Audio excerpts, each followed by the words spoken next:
Hello, bonjour. Aujourd'hui, je veux parler de George Clooney et d'une interview qu'il a donnée au magazine GQ. C'est dans le cadre, en fait, de les hommes les plus influents au monde, l'homme de l'année. C'est une sorte de titre que GQ délivre à certaines personnes qui ont marqué l'année. Et cette fois-ci, c'est tombé sur George Clooney. Alors, pourquoi cette interview m'a interpellée? Elle m'a interpellée parce que, en fait, ça confirme ce que je pensais déjà. On va parler de la vie personnelle de George Clooney. C'est bien que je ne porte pas de jugement, je ne fais qu'une analyse de ce qu'il a dit dans son interview en liant ça avec les choses de la vie de tout le monde et tout un chacun. Donc, avant de parler de lui, je vais juste dire que j'ai toujours dit qu'il ne fallait jamais écouter un homme qui vous dit qu'il ne veut pas d'enfant, un homme qui vous dit qu'il ne veut pas devenir papa et qui vous demande de choisir entre son amour et avoir des enfants. Alors sincèrement, si je suis à la place de la personne à qui ça arrive, je choisirais avoir mes enfants et je le laisserai tomber. Je vais expliquer pourquoi. George Clooney, pendant des années, a été l'un des célibataires les plus convoités. Il est sorti avec les plus belles, dont Céline Balitran et d'autres anglaises avec lesquelles il a vécu longtemps. Et à chaque fois, il expliquait qu'il ne voulait pas se marier et au début, ces femmes comprenaient, mais il arrivait un moment où elles ne pouvaient plus comprendre, elles choisissaient de partir car leur choix était aussi de devenir mère, mais comme il ne voulait pas devenir papa, ça ne pouvait pas coller, donc elle s'en allait, elle le laissait tomber. Ça arrive aussi dans la vie normale de tous les jours où certains hommes décident qu'ils ne veulent pas d'enfants, ils passent leur temps comme ça à vivre en célibataire, à n'avoir pas de femme permanente parce que bien sûr celles avec qui ils sont veulent des enfants et les laissent, les quittent. Il y a certaines femmes qui décident de n'avoir d'enfants pour pouvoir vivre avec ces hommes-là et qui finissent par le regretter, surtout quand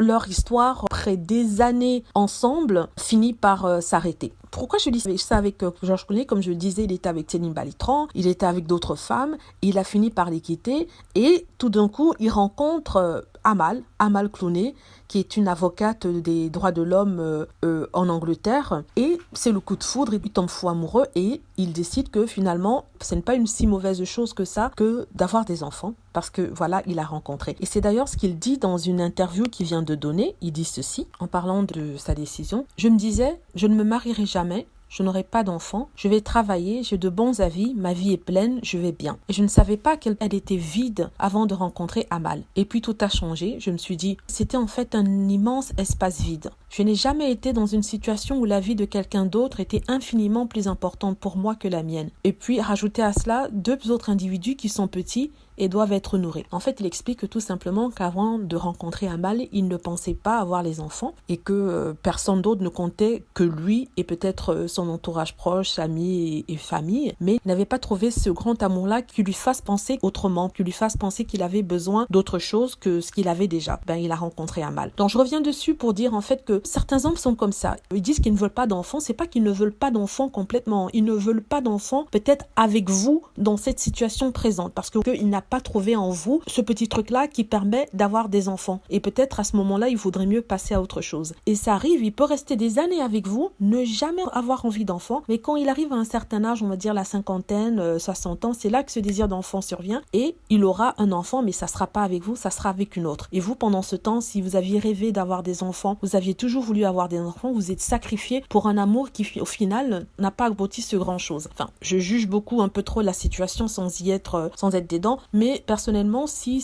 j'étais dans la même situation, j'aurais la force de partir et avoir les enfants que je veux. Parce que pour certaines, c'est un grand sacrifice. On s'en rend pas compte, mais décider de n'avoir pas d'enfants, je crois que c'est la pire des choses qui puissent arriver. Si à la rigueur, il disait je veux pas d'enfants, il se fait une vasectomie et voilà, irréversible et tout ça, je comprends, voilà, on est quitte, j'ai pas eu d'enfant, tu n'as pas eu d'enfant. Mais que non seulement ça, cette personne reste avec vous pendant des années, vos meilleures années, comme on dit souvent, vous prenez de l'âge, vous passez l'âge où il est toujours possible pour une femme d'avoir un enfant. Là, bien sûr, il vous quitte pour prendre une autre plus jeune et avoir des enfants avec elle. Celles qui ont été avant avec George Clooney ont compris, étaient intelligentes, elles ont vécu avec lui ce qu'elles devaient vivre et quand il était temps d'avoir leurs enfants, elles ont fait un autre choix. Chacun est allé de son côté et Céline Balitran est maman de 2 enfants. Elle vit très bien en France avec son mari. Voilà, j'espère que vous avez aimé la vidéo. N'hésitez pas à laisser des commentaires, dites-moi ce que vous en pensez. Cliquez sur like si vous avez aimé la vidéo, abonnez-vous pour plus de vidéos et cliquez sur la petite cloche afin d'être averti